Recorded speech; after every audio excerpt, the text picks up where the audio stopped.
kita hubungi orang ini. Kalau anaknya bisa kita ambil, kita ambil.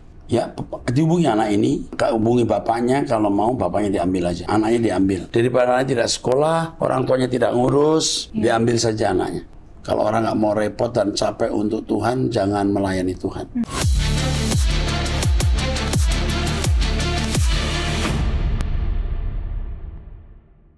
Salam saudara, kita mengikuti Abam, kita memasuki episode 1194. Saya didampingi oleh Ibu Rani, mari Bu kita mulai.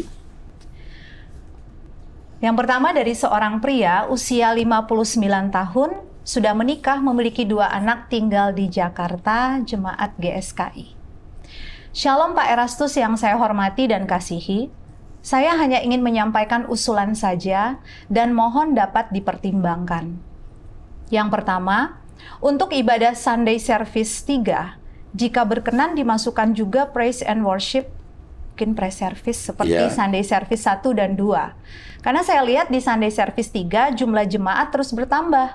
Saya yakin akan lebih bertambah lagi dengan khotbah Pak Eras yang luar biasa. Itu benar, kami sedang memikirkan karena saya juga sering datang agak mendesak, agak mepet. Kami kemungkinan akan mengadakan juga praise service itu. Oke, dan kalau sore itu banyak personilnya. Kalau pagi banyak personil yang khotbah, tapi kalau sore ada Pak Andris, Pak Yehuda, Pak Edi, bisa lebih banyak. Setuju? Mantap. Terus? Yang kedua, jika perjamuan kudus, tolong dipertimbangkan lagu yang dinyanyikan. Kalau boleh, dari awal sampai akhir, praise and worship tidak dijeda dengan pengumuman, sehingga kekusukan bisa terus dibangun hingga akhir lagu sebelum khotbah.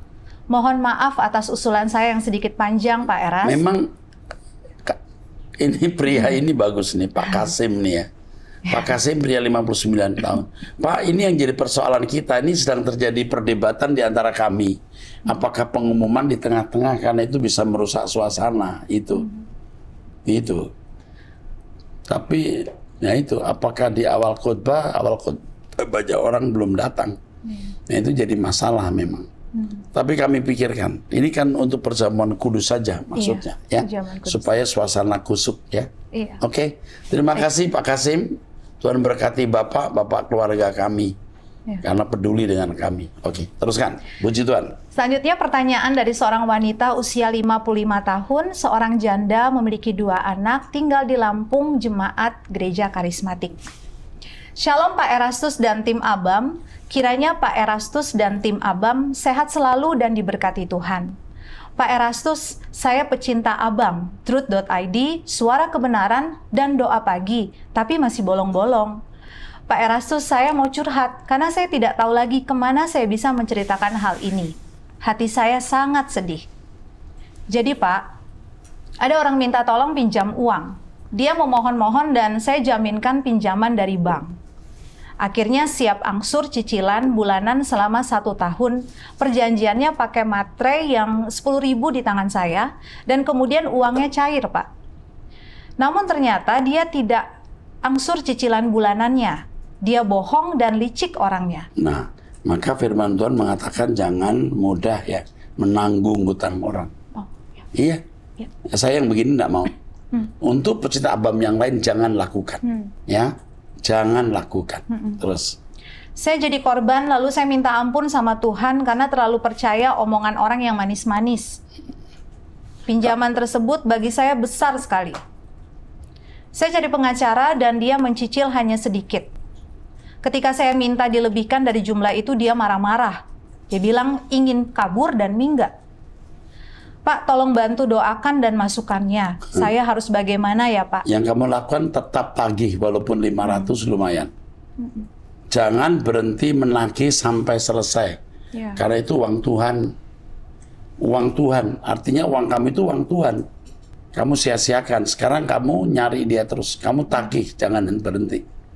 Oke? Oke, cukup. Gak apa-apa, lumayan. Uang itu yang sedikit ini cukup. Kamu minta terus sampai ketutup. Ya, kalau ini 1 bulan 500 itu per bulan, berapa tahun? 10 tahun baru ya. Seandainya nanti nggak kebayar akhirnya, ya kamu relakan. Tapi rasanya dia bayar paling tidak seberapa dia mampu, ya. Siapa tahu nanti tiba-tiba dapat rezeki besar, lalu dia bisa menyelesaikan semua. Karena kamu kejar terus, ya. Kejar SMS, gitu ya. Oke, teruskan.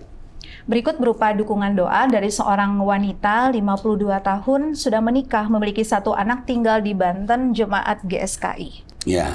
Shalom Pak Erastus, Bapak Rohaniku, moderator pendamping dan seluruh tim ABAM yang saya kasihi dan hormati. Saya memiliki seorang anak perempuan berusia 22 tahun yang kurang normal menstruasinya.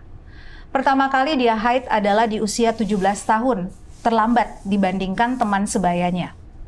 Lalu setelah haid yang pertama itu, dia tidak kunjung mendapat haid lagi sampai pada usia 18 tahun. Saya mengajaknya ke konsultasi ke dokter obgyn, obstetri, dan ginekologi. Dokter obgyn lalu menyarankan untuk minum pil KB rutin selama 3 bulan. Setelah minum pil KB, haidnya keluar rutin selama 3 bulan. Namun sayangnya setelah pil KB saya stop setelah 3 bulan, haidnya pun berhenti dan tidak keluar lagi. Hal itu saya lakukan karena saya tidak ingin dia bergantung dengan obat-obat medis. Jadi saya mengupayakan untuk berobat ke akupuntur, minuman herbal dan vitamin, namun tidak membuahkan hasil. Sampai saat ini sudah 3 tahun tidak ada hasil. Saya selalu membawa masalah ini dalam doa. Namun saya juga menyadari mungkin Tuhan punya rencana lain. Saya sudah setengah berserah, namun dalam hati kecil saya masih mengharapkan mujizat. Melalui ABAM ini, saya sungguh berharap Pak Eras mau mendoakan anak saya. Karena doa Pak Eras sangat berarti bagi saya, dan saya percaya Pak Eras adalah wakil Tuhan Yesus di dunia ini. Oke, tulis namanya. Akan saya doakan secara pribadi. Maafkan saya jika permohonan saya ini berlebihan. Atas bantuan nasihat dan doa Pak Eras, saya ucapkan banyak terima kasih. Semoga Pak Eras selalu diberkati dan dalam perlindungan Elohim Yahweh dan terus membawa berkat bagi jemaat Bapak dimanapun dan kapanpun. Oke. Yang pertama, saya percaya ada herbal yang bisa menolong. Hanya Anda belum bertemu. Minta hikmat Tuhan. Yang kedua, cari dokter lain. Jangan tergantung pada satu dokter yang memberikan pil KB itu. Ya, cari dokter lain. Tuhan pasti beri jalan. Saya di sini ada foto anakmu cantik sekali ya. Cantik dan kelihatannya dia ceria ya. Baik, saya akan memikirkan, akan mendoakan. Pesan saya cari dokter lain. 2, usahakan cari herbal. Pasti ada. Pasti ada. Ya. Oke. Baik. Coba nanti tanya Budi ya. Beliau tahu soal herbal. Oke. Oke. Selanjutnya dari seorang wanita usia 25 tahun, sudah menikah, tinggal di Jawa Tengah, jemaat GSKI online. Shalom Pak Eras, saya mau sedikit bercerita. Saya baru saja memutuskan masuk Kristen sekitar akhir bulan Agustus. Suami saya adalah seorang Kristen yang merupakan jemaat baru 1 tahun di GSKI, tetapi saya memutuskan untuk masuk Kristen bukan karena suami saya. Setelah menikah, saya tidak pernah dipaksa untuk mengikut suami. Saya pindah ke Kristen karena saya sering mendengarkan khotbah Pak Eras dan pendeta GSKI lainnya di YouTube dan ABAM yang sering diputar oleh suami saya selama setahun ini. Iya, sebelumnya Muslim dia. Iya. Kemantapan saya untuk masuk Kristen dikarenakan pembahasan monoteisme, perkataan Pak Eras tentang langit baru, bumi baru, dan pembentukan karakter yang terus-menerus Pak Eras tekankan di waktu khotbah, dan jika Pak Eras memberi saran di ABAM, Pak. Saya mau bertanya, jika saya memutuskan untuk masuk Kristen, apakah dosa dan pahala saya di waktu dulu sebelum saya masuk Kristen ikut dihitung menurut aturan agama saya sebelumnya, Pak? Yang penting sekarang kamu bertumbuh menjadi sempurna. Iya. Upah yang kamu terima itu lebih besar dari apa yang pernah kamu lakukan sebelumnya. Karena kamu menjadi anak Allah, tinggal di rumah Bapa dan dimuliakan bersama Yesus. Ya. Apa yang pernah kamu lakukan dulu, tentu pasti diingat oleh Tuhan. Karena kebaikan itu tetap diingat oleh Tuhan. Ya. Kebenaran itu selalu paralel.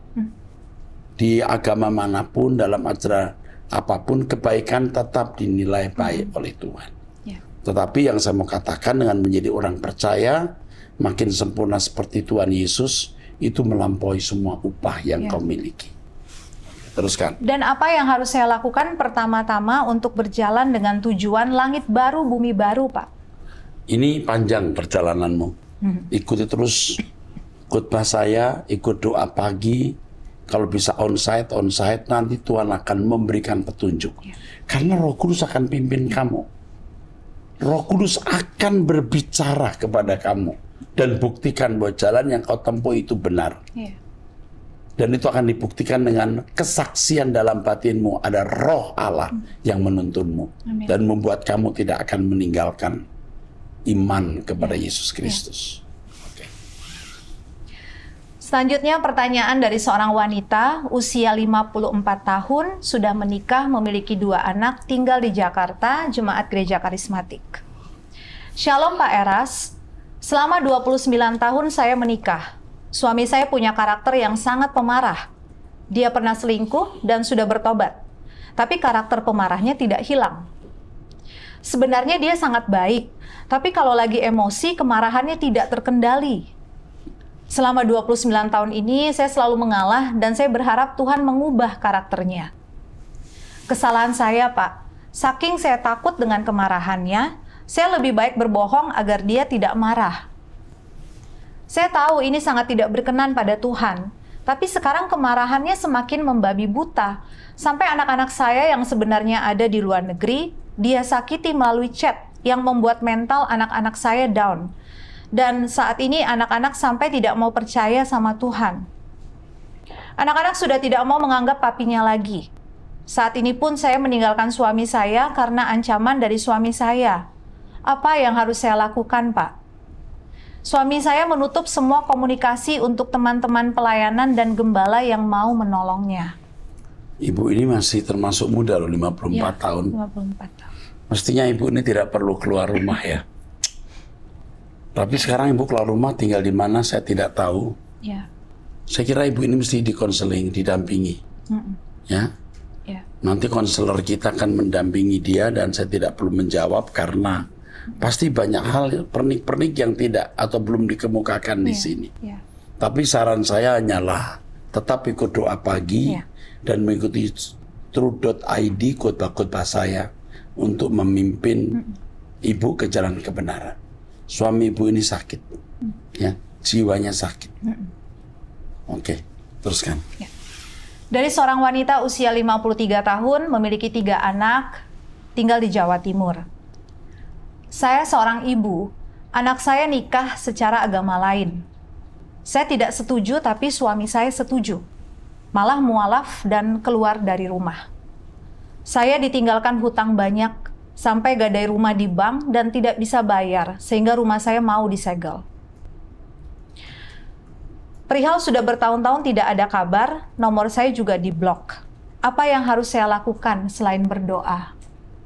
Oke, pengacara kita akan menolong dia. Apakah ada kemungkinan bisa lolos dari masalah hukum ini? Ini ibu harus banyak belajar ini. Kok sampai anak menikah dengan agama lain itu? Didikan apa yang diberikan ibu kepada anaknya? Saya tidak susah, tapi suami saya setuju. Malah mualaf dan keluar dari rumah. Yang keluarnya siapa ini? Suami atau anaknya? Sepertinya. Ya udah, ditinggalkan hutangnya. Coba didampingi deh. Ini ruwet nih. Saya tidak cukup waktu untuk menjawab. Lagi pula percuma, karena harus tahu kasusnya secara lengkap. Saya khawatir ibu ini juga, ibu sendiri saya khawatir tidak menjadi berkat. Ya, sampai suami kabur itu kenapa? Maaf ya kalau ibu cerewet, ibu suka komentar, ibu galak, ibu tidak membawa keteduhan. Ya anak jadi tidak mendapat contoh yang baik. Dan suami juga tidak betah. Tapi saya nggak menuduh ya Bu, kalau ibu berkeadaan begitu. Tapi coba deh ya, kami akan dampingi ibu lagi. Ini ruwet nih, teruskan. Berupa pertanyaan dari seorang pria usia 56 tahun, sudah menikah, memiliki 1 anak, tinggal di Jawa Barat, Jemaat Gereja Rehoboth. Shalom Pak Eras dan tim ABAM. Saya Jemaat Rehoboth sejak awal dari saat masih di Sinode Lama. Biasanya saya datang di Penin, kemudian Citycon dari awal sekali. Sekarang saya lebih sering online karena rumah di luar kota. Kadang-kadang kalau ke Jakarta, saya ikut ibadah di Citycon. Selain kebaktian dan khotbah Pak Eras, saya juga rindu melihat suasana kebaktian onsite dan jemaatnya, terutama jemaat lama dari zaman sebelum COVID. Apakah bisa tim kameramen juga mengcover suasana kebaktian live-nya? Oke. Jadi kita yang di rumah ikut ibadah online bisa merasakan ambience kebaktiannya. Oke. Misalnya sebelum atau sesudah, bahkan saat penyembahan atau khotbah sesekali di cover suasana kebaktian atau ramah tamah jemaat. Oke. Senang rasanya melihat jemaat-jemaat yang dulu sejak tahun 2000-an masih ada berjemaat di Rehoboth. Luar biasa, Tuhan pelihara semua. Dari zaman saya masih umur 20 tahunan sampai sekarang tetap setia di dalam Tuhan. Terima kasih tim Rehoboth secara keseluruhan. Tuhan bekerja dalam segala kegiatan dan menjadi berkat bagi semua. God bless us all. Sebenarnya jemaat juga sering disorot, ada ambience-nya, suasana masih bisa ibadah. Mungkin kurang lama, mungkin. Terima kasih untuk usulannya. Tentu masih banyak jemaat yang ikut sampai hari ini. Ya, oke. Baik, selanjutnya dari seorang pria usia 34 tahun, sudah menikah, belum punya anak, tinggal di Jakarta, jemaat online onsite GSKI. Shalom Pak Eras dan pendeta pendamping, saya berulang kali terjatuh ke dosa judi online yang terus berulang dan semakin lama semakin parah. Dulu sudah pernah berhutang hingga ratusan juta dari kartu kredit, tetapi sudah diselesaikan dan sempat berhenti. Namun terulang kembali, bahkan lebih parah lagi. Sampai-sampai saya juga utang ke pinjol ratusan juta dan lebih. Parahnya lagi sampai mengambil uang perusahaan. Apakah ada juga pengaruh dari orang tua yang suka judi juga? Walau beda jenis, orang tuanya suka ke kasino. Atau ada pengaruh kuasa gelap? Bisa dua-duanya. Ya. Spirit judinya ada, kuasa gelapnya juga ada. Ya. Tapi bukan berarti itu alasan pembenaran kita seakan-akan boleh melakukan itu atau kalau kita melakukan seakan-akan dosa kita tidak terlalu besar karena ada gen dari orang tua. Tetap salah dan mestinya kita bisa keluar dari kebiasaan itu. Oke. Bagaimana cara bisa lepas dari kecanduan tersebut, Pak? Yang pertama itu harus nekat, senekat-nekatnya. Itu berangkat dari diri kita. Mau datang ke pendeta, psikiater, psikolog, percuma kalau tidak ada tekad dari diri sendiri. Kalau ada tekad dari diri sendiri, biar nggak datang ke pendeta atau ke psikolog atau psikiater, bisa lolos. Bisa. Oke. Apakah saya perlu konseling ke psikiater? Ya, perlu, kalau perlu. Nanti kita bimbing juga. Kita punya konselor bimbing. Oke. Saya sangat ingin berubah, namun terus terulang lagi masalah yang sama, Pak. Iya, dia harus dibimbing dengan intent ya. Iya. Saya juga ingin meminta dukungan doa untuk satu kerinduan saya dan istri. Jika Tuhan mempercayakan dan mengaruniakan kami seorang anak. Tetapi kami tidak menuntut, hanya berserah sesuai kehendak Tuhan yang terjadi. Kalau kamu punya anak, kamu nyiksa anak loh kalau masih main judi. Iya. Istrimu stres. Karena istri stres ngurus anaknya tidak benar dan seterusnya. Wah, dampaknya tidak karu-karuan. Berhenti dulu main judi. Lebih baik kamu tidak punya anak daripada punya anak tapi masih main judi. Ya? Oke. Didampingi nanti. Oke. Baik, selanjutnya pertanyaan dari seorang wanita usia 25 tahun, mahasiswa jemaat Rehoboth. Shalom Bapak Rohaniku dan tim ABAM. Terima kasih Pak atas jawaban dan nasihatnya dari pertanyaan saya di ABAM episode 1189. Pertanyaan seputar adanya ruang kosong di hati. Ya, Bapak jawab kalau orang mulai jenuh, mulai kesepian, berarti dia harus moving to the next level. Iya. Saat ini saya ingin bertanya tentang sepupu saya, tapi saya mau cerita sedikit tentang sepupu saya ini. Pak, saya memiliki sepupu laki-laki sekarang berusia 4,5 tahun dan sudah TK. Mamanya sudah meninggal sebulan setelah dia lahir. karena saat melahirkan anak tersebut dengan operasi sesar. Mereka 3 bersaudara, karena kurangnya perhatian dan mamanya meninggal. Semenjak itu mereka tinggal dengan orang tua saya, Pak. Namun mama saya sibuk ke ladang, jadinya saya yang mengurus anak itu dari bayi, Pak. Akan tetapi, Pak, papanya menyalahkan si anak itu sebagai penyebab mamanya meninggal.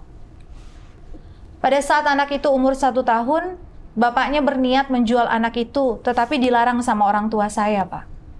Di umur 2 tahun juga bapaknya berniat menjual anak itu dan lagi-lagi orang tua saya melarang. Semenjak saya di rumah, anak itu bahagia. Saya bawa ke gereja, saya ajarkan berdoa dan berbicara sopan. Tetapi setelah saya kuliah dan saya ke Jakarta, dia seperti tidak ada teman. Karena siang hari mama saya tidak ada di rumah. Setiap harinya tidak ada yang memperhatikannya, bahkan makan pun minta-minta ke rumah orang. Kadang tidak makan seharian, Pak, karena bapaknya tidak memberikan dia makan. Dia sudah sempat TK, Pak, tetapi sudah tidak lanjut lagi dengan alasan bapaknya tidak ingin antar, karena jarak sekolah dari rumah yang jauh dan bapaknya menganggap anak itu pembawa sial dan tidak perlu disekolahkan. Akibatnya di umur segitu dia bergaul dengan orang yang jauh lebih dewasa dari dia, sehingga kata-kata yang tidak baik dia sudah ketahui. Pak, apa yang harus saya lakukan? Seringkali setiap teleponan, anak itu selalu bilang kalau dia ingin ikut dengan saya.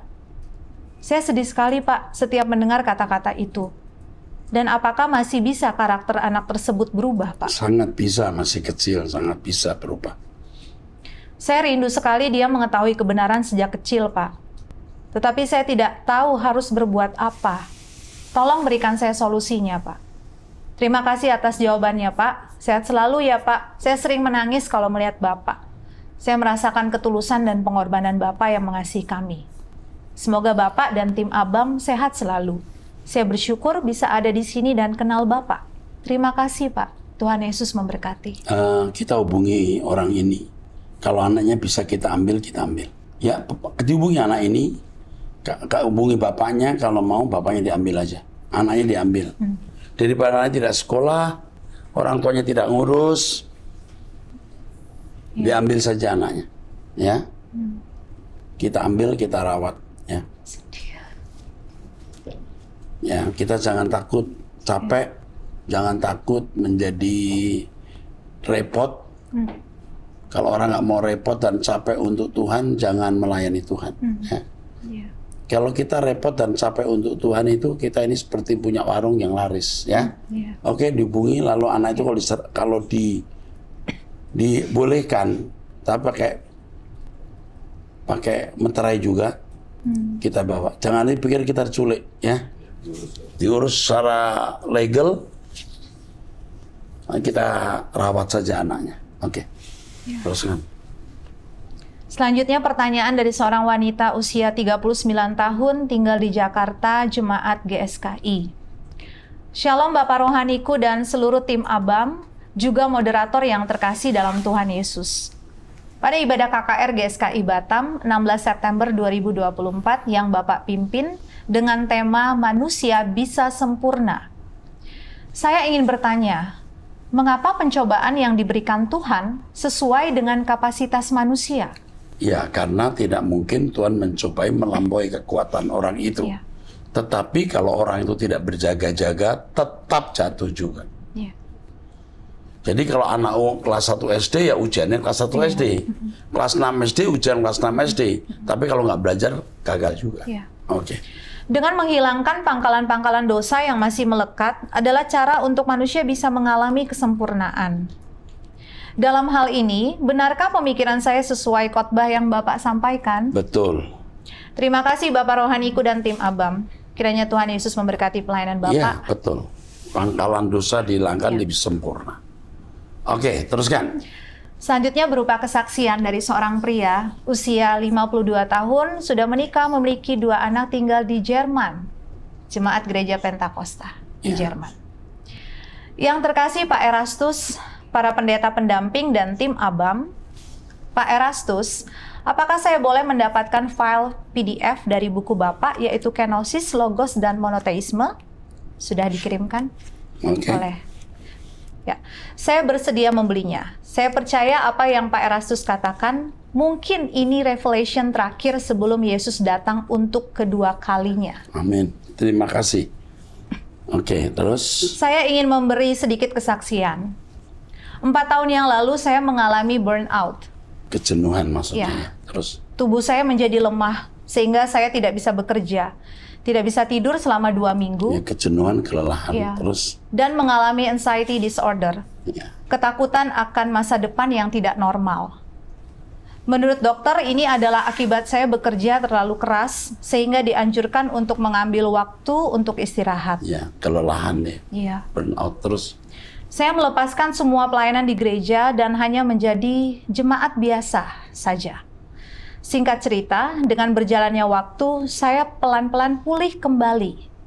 Namun efeknya masih saya rasakan sampai sekarang. Saya jadi berhati-hati untuk mengambil pelayanan, khawatir bisa menjadi beban pikiran.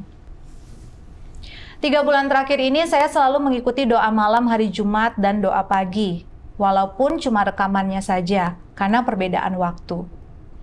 Satu recording doa malam Jumat bisa saya pakai berulang kali dalam doa pribadi saya setiap malam untuk 1 minggu itu. Wow. Kecuali renungannya hanya sekali atau bisa beberapa kali jika ada message yang saya ingin dengar lagi. Demikian juga dengan doa pagi. Lewat rekaman pun saya sering mengalami jamahan dan pemulihan dari Tuhan, di mana air mata saya sampai mengalir. Oleh sebab itu saya sangat berterima kasih pada Pak Erastus dan tim dan keberadaan channel YouTube Truth.id. Tuhan Yesus memberkati.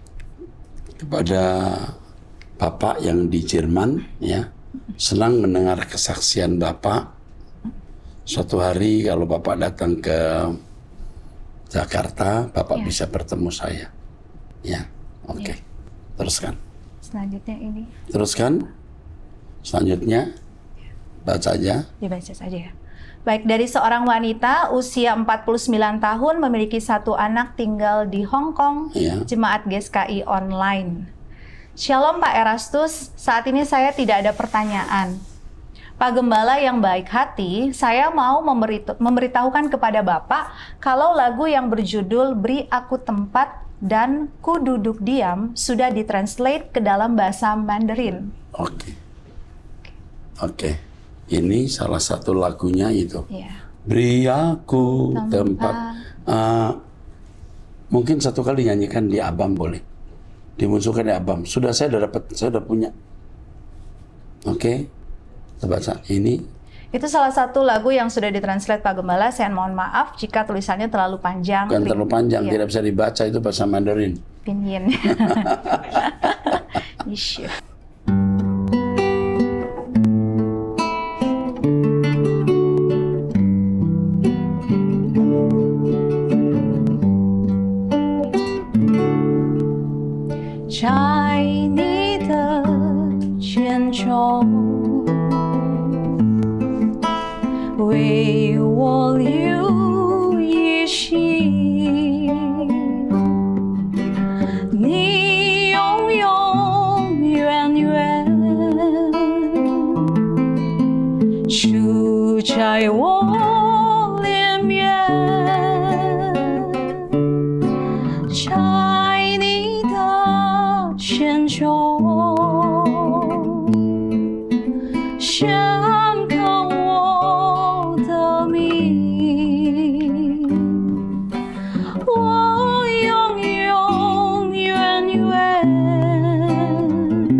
Enak kan? Iya. Oke, sampai di sini perjumpaan kita di episode ini. Sampai jumpa di episode yang akan datang. Tuhan berkati.